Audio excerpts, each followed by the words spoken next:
Hello friends, स्वागत है आप सभी का एसजी क्लासेस पे। तो दोस्तों, उम्मीद है आप अच्छे होंगे और अपनी तैयारी में लगे हुए होंगे।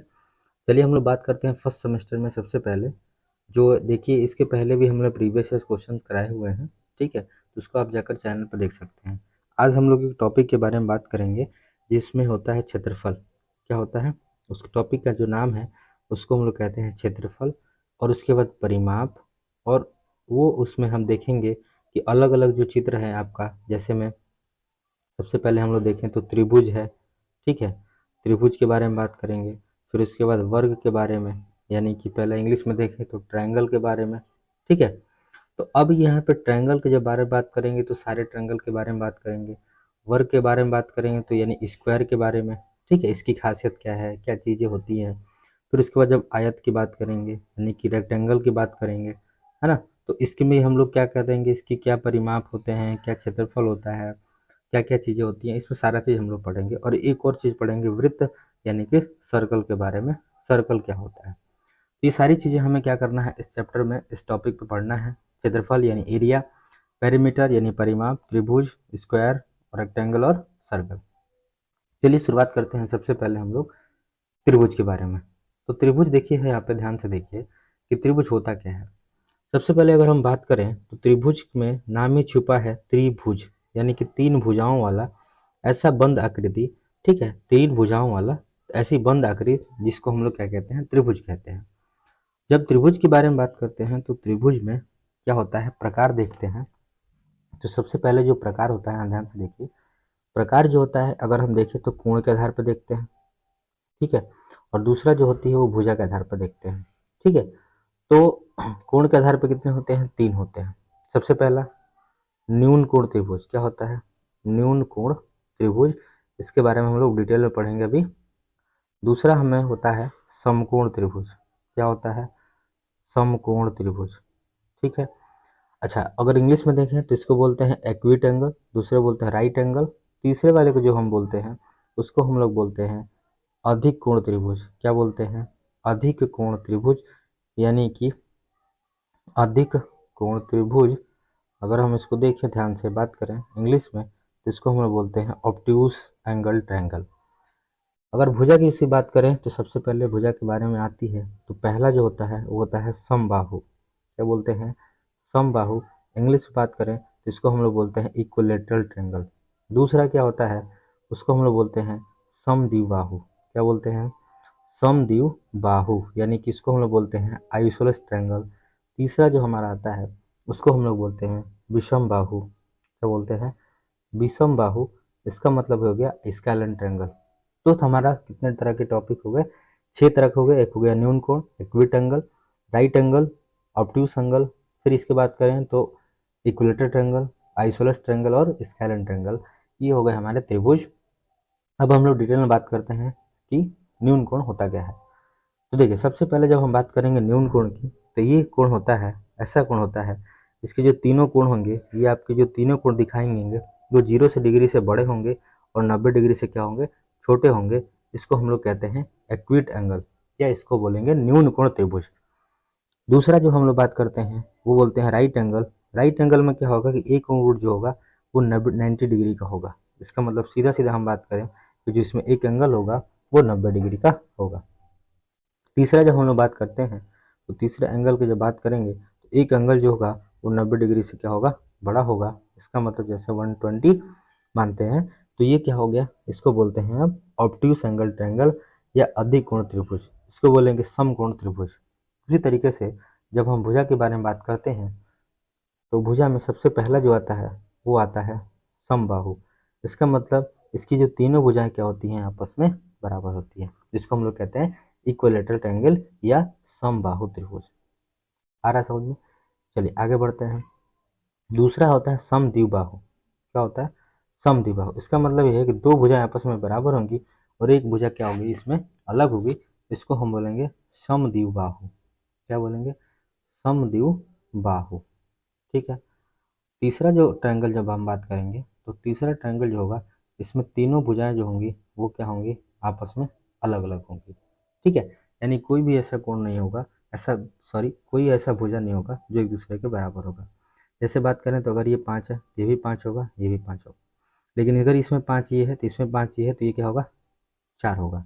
ठीक है, ये 3 है, ये 4 है तो ये क्या होगा, 5। तीनों भुजाएं क्या होंगी, अलग अलग होंगी। उम्मीद है बहुत अच्छे से आपको त्रिभुज समझ में आ गया होगा। ठीक है, तो पहला हो गया कोण के आधार पे, दूसरा हो गया भुजा के आधार पे। चलिए अब आगे हम लोग बढ़ते हैं वर्ग के बारे में। चलिए वर्ग की खासियत क्या होती है, सबसे पहले हम बात करेंगे वर्ग की। तो वर्ग की चारों भुजाएं आपस में क्या होती हैं, बराबर होती हैं। पहला इसकी खासियत क्या होगी कि चारों भुजाएं आपस में क्या होंगी, बराबर होंगी। उसके बाद इसका प्रत्येक जो कोण होगा, यानी कोण जो होंगे वो कितने डिग्री के होंगे, तो 90 डिग्री के, यानी जो इसका एंगल बनेगा वो 90 डिग्री का बनेगा। ठीक है, अब यहाँ से हम बात करते हैं कि अगर इसका क्षेत्रफल पूछता है तब हम कैसे निकालते हैं क्षेत्रफल। तो सबसे क्षेत्रफल निकालने के लिए इसका सूत्र होता है ए गुणे ए। यह सीधा सीधा हम लिख सकते हैं ए का स्क्वायर, यानी ए यहाँ पे क्या है, तो ये साइड है। क्या है, साइड है। अगर हिंदी में बात करें तो ये क्या है, भुजा है।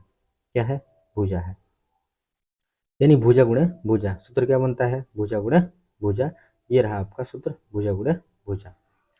जब हम इसके परिमाप के बारे में बात करते हैं तो परिमाप बराबर क्या होता है, किसी भी चित्र का अगर परिमाप निकालना होता है तो हम सभी भुजाओं का जोड़ कर सकते हैं। लेकिन अगर हम वर्ग की बात करें तो यहाँ पे लिख देते हैं 4 गुणे भुजा। क्यों, क्योंकि अगर हम किसी भुजा को 4 बार जोड़ें, क्योंकि ये भी मान लीजिए 5 है, ये भी 5 है, ये भी 5 है और ये भी 5 है, तो हम सीधा सीधा ये भी लिख सकते हैं कि 4 गुणे 5, यानी कि 5 चौका 20 मीटर हो जाएगा। ठीक है, लेकिन अगर इसका जब हम देखें तो अगर सभी भुजाओं का जोड़ वाला लगा दें तो देखिए 5 प्लस 5 फिर प्लस 5 और फिर प्लस में 5, यानी कितने हो गए, 5 5 10, 5 15, 5 20। ऐसे भी हमारा आंसर क्या हो रहा है, 20 आ रहा है। तो परिमाप बराबर क्या होता है, सभी भुजाओं का जोड़ भी। अगर आपको नहीं याद आ रहा है भुजा गुणे 4 तो सारी भुजाओं का आप जोड़ सकते हैं। चलिए उम्मीद है आपको समझ में आ गया होगा। क्षेत्रफल अगर देखें तो सीधा सीधा हम क्या कर सकते हैं, 5 गुणे 5 कितना हो गया, 25 वर्ग मीटर होता है। क्यों, क्योंकि इसका भी मीटर इसका भी मीटर, 2 मीटर गुणा होता है, इसलिए अब क्या हो गया, मीटर स्क्वायर। अगले प्रश्न पे चलते हैं। अब बात करते हैं हम लोग आयत की। आयत की खासियत क्या होती है, आयत की जो भुजा होती है वो आमने सामने वाली क्या होती है, बराबर होती है। इसका मतलब अगर ये 6 है तो ये भी 6 होगा, अगर ये 5 है तो ये भी क्या होगा, 5 होगा। जब आयत का क्षेत्रफल के बारे में बात करते हैं, यानी एरिया के बारे में बात करते हैं, तो इसका फार्मूला होता है एल इंटू बी, यानी कि लंबाई गुणे चौड़ाई। लंबाई यहाँ पे 6 है और गुणे कितना है, चौड़ाई 5, तो हो गया 6 5 30 मीटर स्क्वायर। अब वही क्षेत्रफल जब यहाँ पे हम निकालेंगे परिमाप, ठीक है, अगर हम जब परिमाप के बारे में बात करें तो परिमाप निकालने के लिए क्या करेंगे, सबसे पहले परिमाप बराबर क्या लिखते हैं। अगर अभी हम बताएं, अभी सभी भुजाओं का जोड़ लिख सकते हैं किसी भी चित्र के लिए, लेकिन अगर यहाँ देखें तो इसका फार्मूला होता है 2 कोष्ठ में लंबाई प्लस चौड़ाई। अब यहाँ 2 है, ब्रैकेट में क्या है, लंबाई कितना है आपका 6 है, प्लस चौड़ाई कितना है 5 है, तो कितना हो गया, 2 गुणे 6 और 5 कितना हो गया, 11, यानी हो गया 11 दूनी 22 मीटर स्क्वायर। यह हो गया आपका परिमाप, सॉरी स्क्वायर नहीं रहेगा क्योंकि यहाँ पे क्या है, परिमाप है, तो क्या हो जाएगा, सिर्फ 22 मीटर होगा। उम्मीद है आपको समझ में आ गया होगा। तो हम लोग आयत के बारे में पढ़ लिया। अब हम लोग बढ़ते हैं अगले टॉपिक की तरफ, वर्ग, सॉरी वृत्त। देखिए वृत्त की जब हम बात करते हैं तो वृत्त जो होता है वो क्या होता है, एक सर्कुलर लाइन ऐसे होती है। अब यहाँ पे थोड़ा सा ध्यान देंगे, एक मिनट, ये थोड़ा गड़बड़ बन गया है। वृत्त की जब हम बात करते हैं तो अगर हम देखें वृत्त का, ठीक है, जब हम वृत्त के बारे में बात करते हैं तो यहाँ पे, एक मिनट,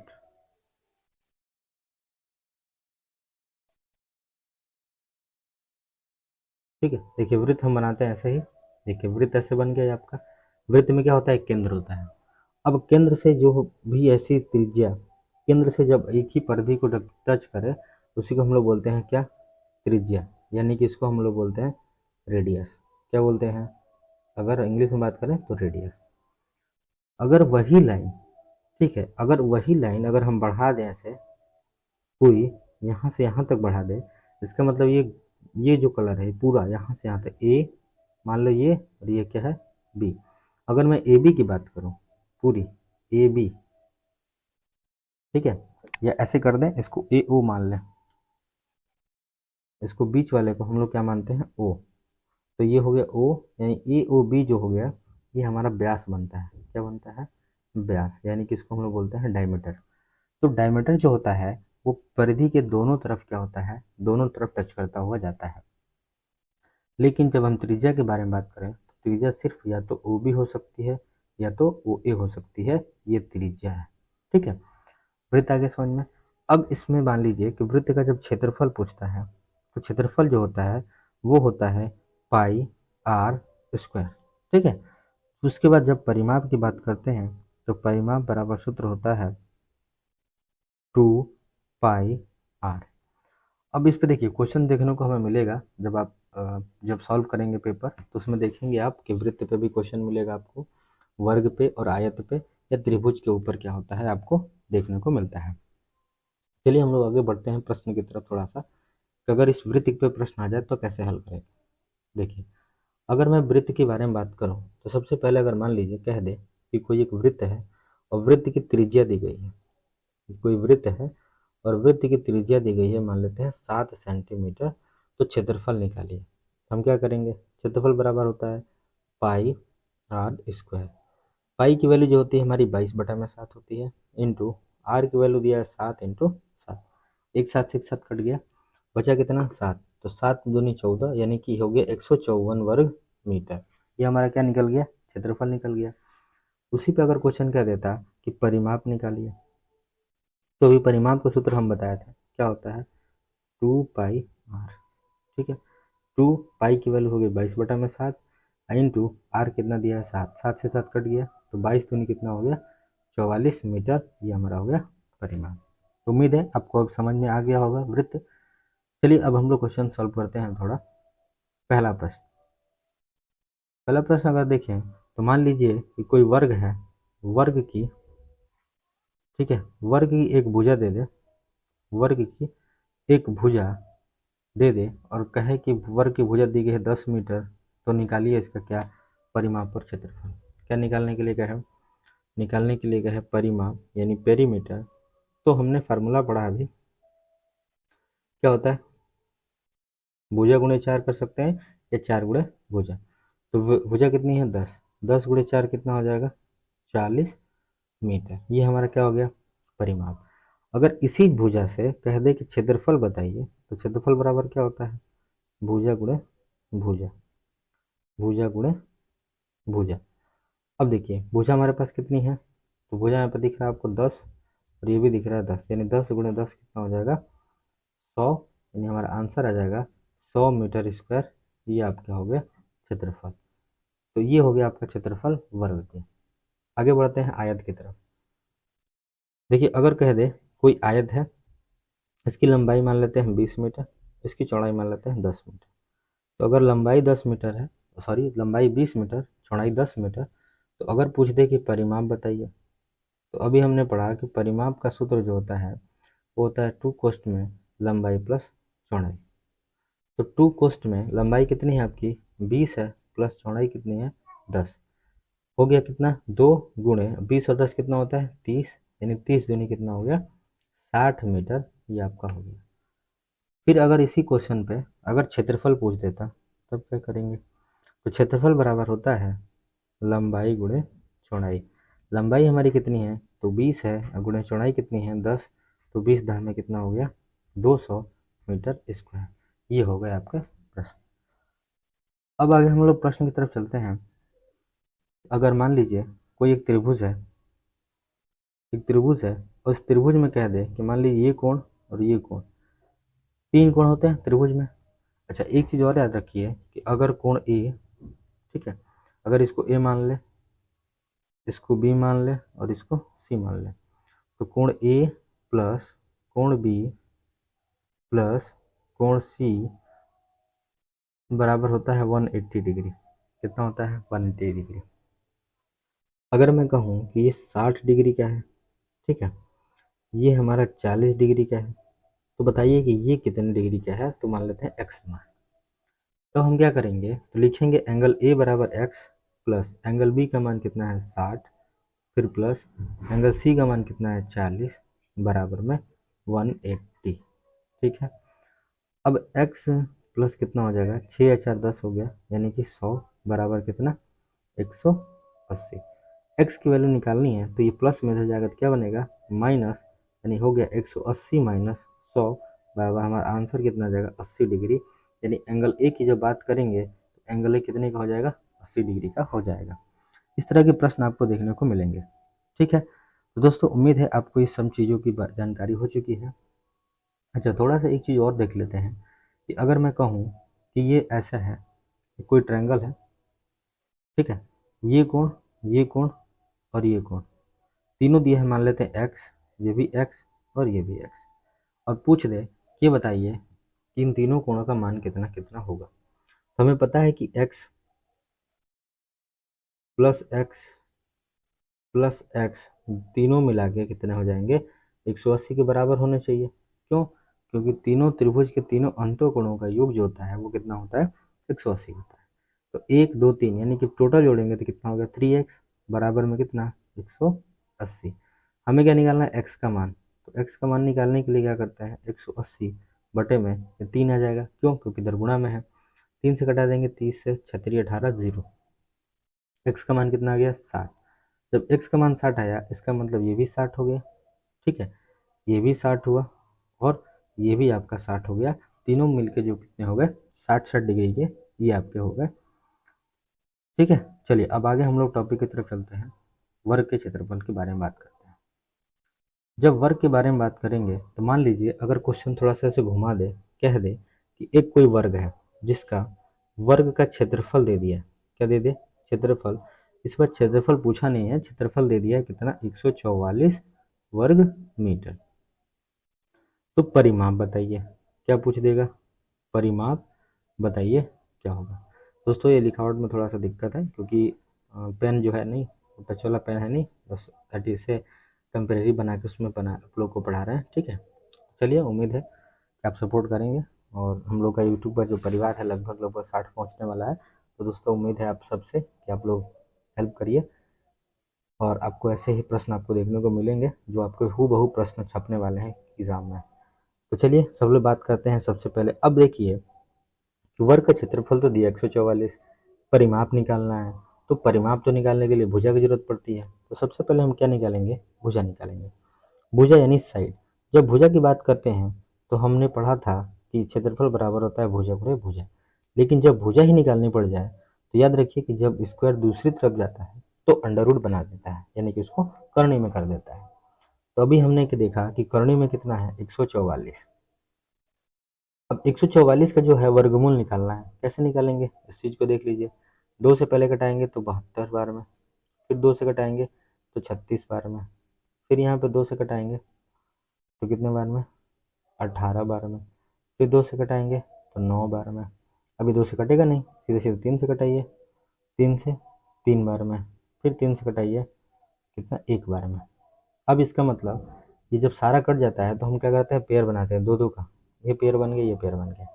अब इसमें से 1 2 बाहर करिए, उसमें से 1 2 बाहर करिए, इसमें से 1 3 बाहर करिए। तो कितना हो गया, 3 दूनी 6, 6 दूनी 12, यानी कि हमारा जो भुजा आया कितना आया, 12 मीटर आया। अब यहाँ से जब भुजा प्राप्त हो गई तो हम यहाँ से क्या निकाल सकते हैं, यहाँ से हम निकाल सकते हैं परिमाप। तो परिमाप बराबर हमने सूत्र पढ़ा है, हमने क्या पढ़ा है, भुजा गुणे 4, भुजा गुणे 4। अब भुजा कितनी है हमारी, हमें निकालना 12 और गुणे 4, तो हो गया 12 चौक 48, यानी कि 48 मीटर क्या हो गया, परिमाप हो गया। ठीक है, उम्मीद है आपको आ रहा होगा समझ में। चलिए अगर हम लोग एक प्रश्न करते हैं आयत का। क्वेश्चन ये कहते हैं कि आयत है, उसका क्षेत्रफल दिया हुआ है हमको। आयत का क्षेत्रफल दिया हुआ है, क्या दिया हुआ है, क्षेत्रफल दिया है, मान लेते हैं 550 मीटर। अभी हमारे पास जो आयत का क्षेत्रफल दिया है और साथ में ये भी कह दें कि ये लंबाई जो दी गई है वो दी गई है 55 मीटर। कितनी दी गई है, 55 मीटर। तो आयत का क्षेत्रफल है तो स्क्वायर में रहेगा। तो हमसे प्रश्न क्या कर रहा है कि बताइए चौड़ाई बराबर क्या होगी। क्या बताना है हमें, हमें बताना है चौड़ाई क्या होगी। तो देखिए चौड़ाई निकालने के लिए सबसे पहले हम लोग पढ़े थे अभी ऊपर पीछे कि जो हमारा क्षेत्रफल होता है उसका जो सूत्र होता है वो होता है L इंटू बी, यानी लंबाई गुणे चौड़ाई। तो क्षेत्रफल ही हमको दे दिया पहले ही, कितना दे दिया 550 दे दिया, लंबाई कितना दे दिया 55 दे दिया, इंटू ब्रेथ हमको नहीं पता, यानी इसकी चौड़ाई नहीं पता। तो अगर ये गुणा में है, इधर आएगा तो क्या बनेगा, सॉरी इधर हाँ भाग बनेगा, तो 550 बटा में कितना हो गया 55 बराबर कितना हो गया, x यहीं रह जाएगा। 55 से अगर हम देखें तो पाँचे का में 5 5 यानी कितने बार में हो जाएगा, 5 का में 55 और 0 10, यानी x की वैल्यू क्या आ गई 10 मीटर। तो उसकी चौड़ाई कितनी हो गई, आपको चौड़ाई कितनी निकल कर आ गई 10 मीटर। ये हो गया आपका आंसर। ठीक है, उम्मीद है आपको समझ में आ रहा होगा। इसी तरह के जो प्रश्न हैं आपको मिलेंगे, हूबहू प्रश्न आपको मिलेंगे ऐसे ही टॉपिक पे, इसीलिए आप इसको अच्छे से तैयार करिए। ठीक है, चलिए एक क्वेश्चन और देख लेते हैं कि अगर मान लीजिए कोई वृत्त है, उस वृत्त का यहाँ से हो, वृत्त का परिमाप दे दे, क्या दे दे, मान लेते हैं कि वृत्त का परिमाप दे दे, सॉरी वृत्त का जो परिमाप दे दे वो क्या दे दे 44, कितना दे दे 44, यानी कि 44 मीटर। हमसे पूछे कि बताइए त्रिज्या बताइए, तो त्रिज्या निकालने के लिए क्या करते हैं, हमें फार्मूला पता है कि परिमाप बराबर, ठीक है, परिमाप बराबर हमने पढ़ा था अभी 2 पाई आर। तो परिमाप कितना हो गया 44 बराबर 2 इंटू 22/7 इंटू आर हमें निकालना है। तो यहाँ हम देख रहे हैं कि 7 जो है वो भाग में इधर जाएगा तो क्या बनेगा गुणा में, इसका मतलब लिख सकते हैं 44 गुणे 7, और ये दोनों जो हैं 22 और 2 कहाँ जाएंगे बटे में, तो 2 गुणे 22 बराबर कितना हो गया, तो हो गया आर। 2 से घटाएंगे तो 22 बार में, और 22 से 22 कट गया, तो आर का मान कितना आ गया 7 मीटर। ये रहा आपका आंसर। अगर यहीं पे क्षेत्रफल पूछता तो यहीं से हम सीधे सीधे क्षेत्रफल निकाल देते हैं, पाई आर स्क्वायर करके। ये फार्मूला होता है किसका, क्षेत्रफल का पाई आर स्क्वायर। ठीक है, तो उम्मीद है आपको अच्छे से समझ में आ गया होगा। फिर हम लोग मिलते हैं अगले वीडियो में, तब तक लाइक कीजिए शेयर कीजिए, धन्यवाद।